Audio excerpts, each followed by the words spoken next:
When I travel across this country, I consistently meet two types of people. One, those who are a little better off and tell me that, and I'll be very blunt about this, that if I don't win, they will leave the country. And they are very numerous. Yes.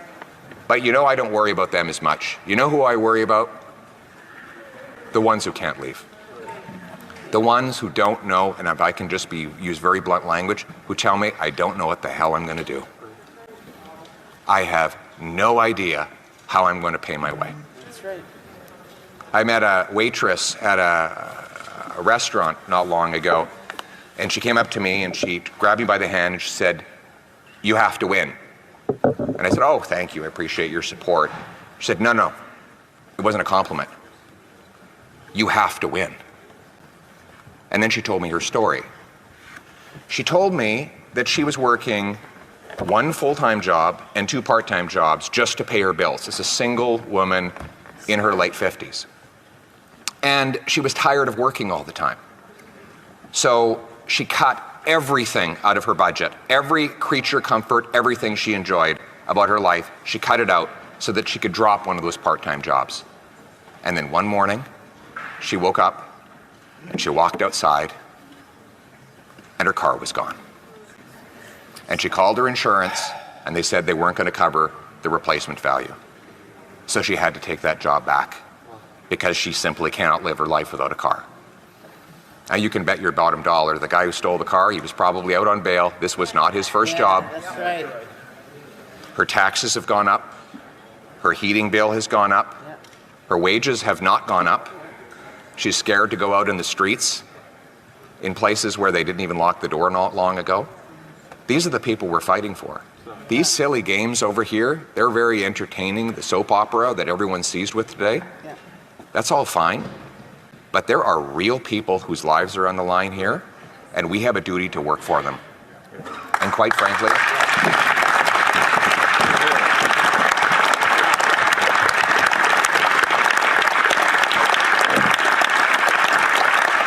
this woman doesn't see me as any, or any of us as any kind of savior. They see us all as a last hope. In fact, she doesn't want to be saved. She just wants her life back. Exactly. She was taking care of herself just fine before her tax, her heat, her grocery bill went through the roof and her car went missing. She was doing just fine. She was doing everything right. Met another guy at the Labrat Brewery a few days ago, and you can watch the video of me talking with him. He walked up to me and he said, "I have 3 jobs and I can't make it. We're renting. We have no hope. We've given up on ever owning a home. We're renting. We can barely make it."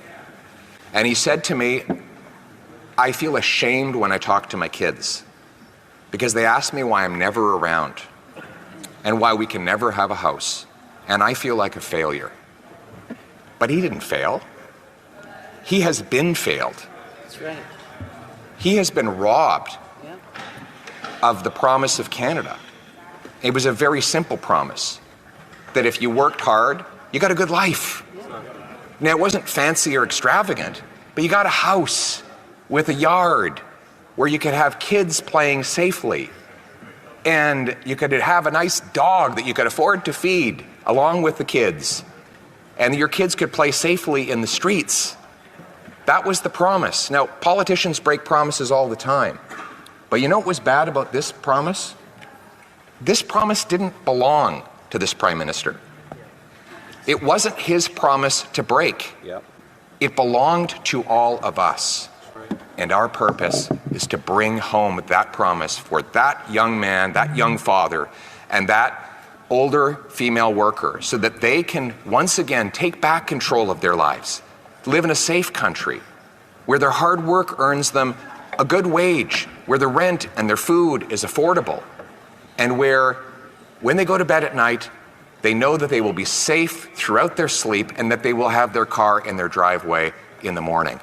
A country where people are proud again to fly the flag, where they know the government is a servant and not a master, where they understand that every day the Commons, this place, works for the common people, not for the ego of one man desperate to cling on to his job. We must remember that we are servants in this place. We have a job to do on behalf of the people who sent us here. Our personal dramas are not important. The dramas that should seize all of our concern and imagination are the daily dramas of the working women and men that build this country. We are in it for them. We're going to give them back control of their lives in the freest country on earth, Canada. Let's bring it home.